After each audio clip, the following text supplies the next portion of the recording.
the head of communications for the International Organization of Migration.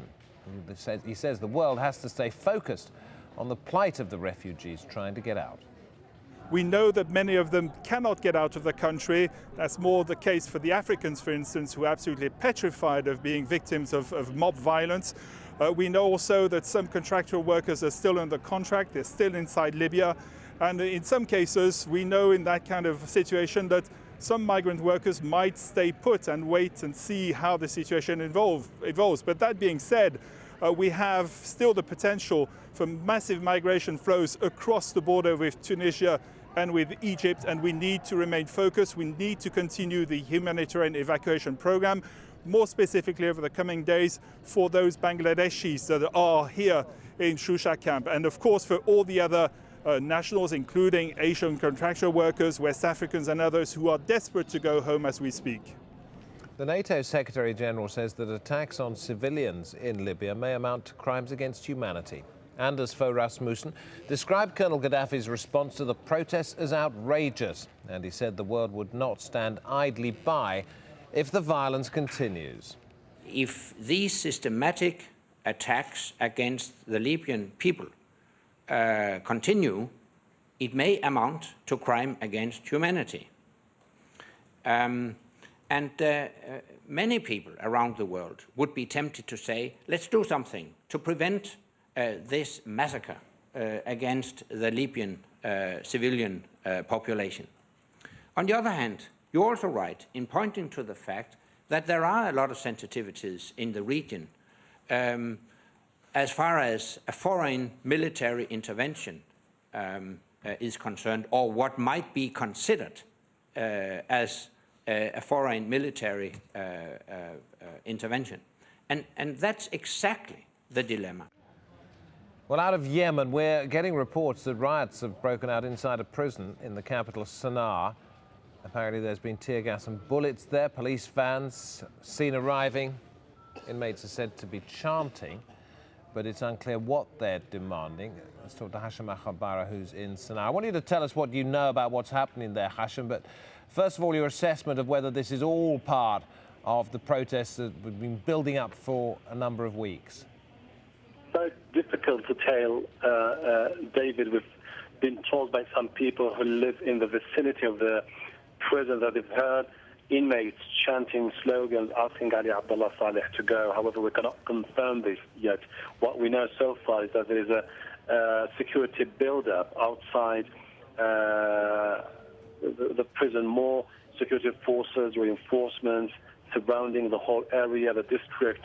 Electricity has been cut off, and that voices were heard through megaphones asking inmates, urging them to keep quiet. People told us also that they've heard gunshots inside the prison, but so far we've been in touch with people in the area, with the Interior Ministry, and nobody's willing to comment about the situation. We don't know if there are some casualties inside the jail, but people are telling us that they've been hearing voices, gunshots up to this moment.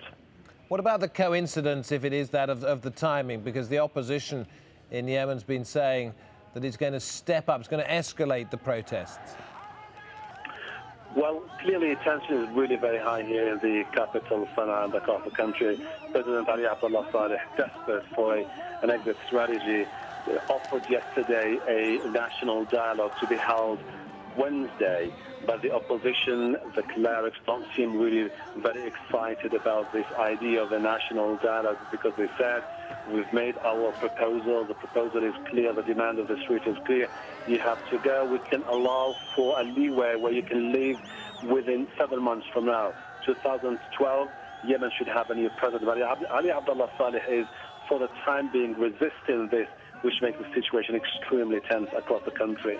Thank you. That's Hashim Akhalbara in Yemen. Now in Oman, the ruler Sultan Qaboos has ordered a major reshuffle of his cabinet after weeks of anti-government protests there. State television reporting that the Sultan named several new ministers in key posts, including the person in charge of the economy. It appears to be the latest in a string of concessions aimed at appeasing protests as people demand jobs and political reforms. Shia Muslims have been pushing for more rights in Bahrain in protests directed at the Sunni royal family there. In their latest demonstration, about 200 Shia protesters have been holding a protest outside the US Embassy, calling for Washington to stop backing the monarchy. Protesters have been camping at Manama's Pearl Roundabout since last month, but their stand has won them only minor concessions.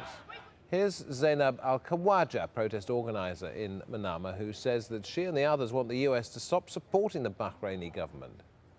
We want America not to get involved. We can overthrow this regime. We can. The people of Bahrain is strong, just like the people of Egypt. All we want is for America not to support the dictatorship in Bahrain, because people here, they're going to have to sacrifice so much more if the Americans decide to support the regime.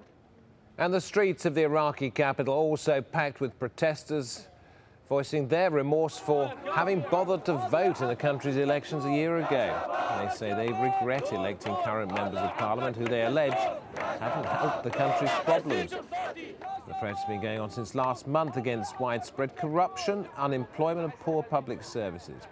The Prime Minister, Nouri al-Maliki, recently gave his ministers 100 days to improve or be fired. Well, the leader in Iraq of the Iraqi coalition has told AlJazeera that power sharing there just doesn't work. It's a myth. Our correspondent, Raya Ragli, has been talking to Ayad Alawi, whose group won the most seats in last year's parliamentary poll. And she began by asking about his decision to turn down a top job. Well, let me tell you, there is no power sharing. The power sharing is something that is fake. It's not true. Nothing is happening because the 9 agreements have not been fulfilled, including this National Council.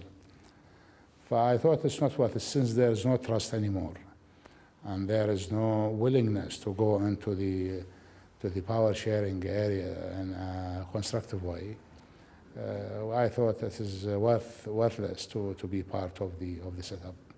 Dr. Alawi, it's been exactly 1 year today since the parliamentary elections. It took months to form a government, one that still does not have a Minister of Interior or Defense. What is your assessment of the political process in Iraq over the past year and the performance of Iraqi politicians?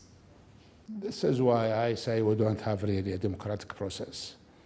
And it's a big lie if we say that we do have a democratic. We don't. And we have a political process, yes. We have a political process which is not inclusive. And we in Iraq, we want this political process to be inclusive.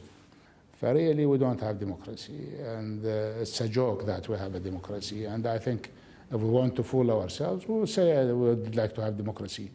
If you call now and say, I want to support the demonstrators, you are a suspect.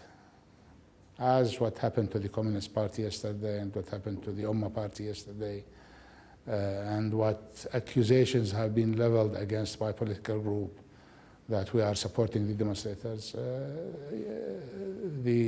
I can't remember the article in the Constitution which calls for the right